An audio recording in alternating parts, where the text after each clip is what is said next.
Jean-Pierre El-Kabak. Ses propos sur Patrick Poivre des Harvard en quotidien ne passent pas. Jean-Pierre El-Kabak était invité sur le plateau de Quotidien ce mardi 13 décembre 2022 à l'occasion de la sortie de son livre Les Rives de la mémoire. Le journaliste est revenu sur l'affaire Patrick Poivre des Harvard, ancien présentateur star du JT de TF1 accusé de viol. Mais ses propos ont fait polémique.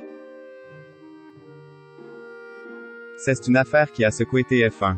En février 2021, Florence Porcel portait plainte contre Patrick Poivre des Harvard.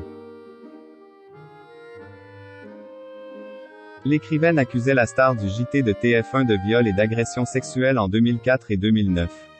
Suite à cela, l'omerta autour du journaliste s'est totalement effondrée. Plusieurs femmes ont porté plainte contre lui et le 9 mai dernier, Mediapart réunissait les 20 femmes qui auraient été victimes de Patrick Poivre des Harvard. Dans le reportage, elles se confiaient à cœur ouvert sur les violences qu'elles auraient subies, de manière anonyme, ou non.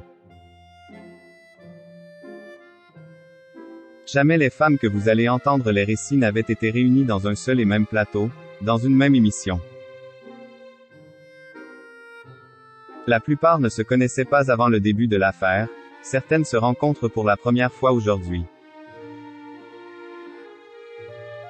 Avait déclaré la journaliste Valentine Auberti.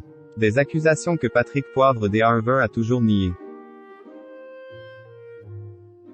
Dans cette tourmente médiatique, le journaliste peut compter sur le soutien de son ex-compagne, la journaliste Claire Chazal.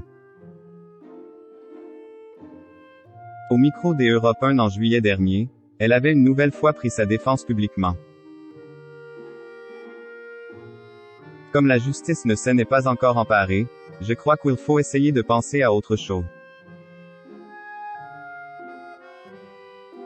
Je ne vais pas l'enfoncer encore plus. Ce mardi 13 décembre 2022, un autre soutien de PPDA s'est manifesté.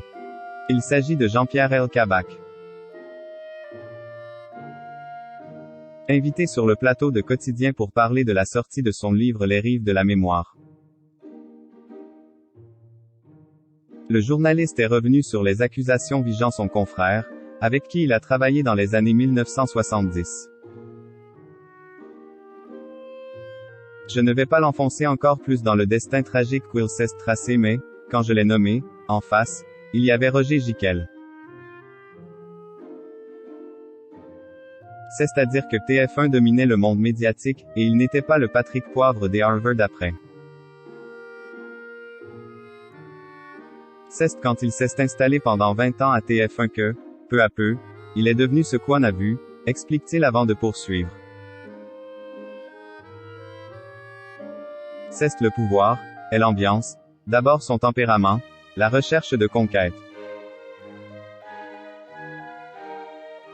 D'autre part, aussi, le comportement de certaines jeunes femmes, comme pour les chanteurs, qui viennent les chercher.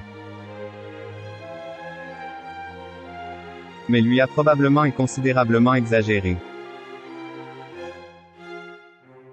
Des propos qui ont vivement fait réagir le plateau de Quotidien et plus précisément Maya Mazorette. Vous comprenez qu'on puisse être un petit peu choqué, par ce que vous venez de dire, sur le fait que c'était la faute des victimes? Ce à quoi le journaliste a répondu. Ah non, non, je n'ai pas dit les victimes. Je n'ai pas dit celles qui ont été victimes. Mais vous ne pouvez pas nier que, quand quelqu'un a du pouvoir, il y a comme un mouvement qui tourne autour d'eux. À eux de ne pas provoquer, ou céder, ou agresser.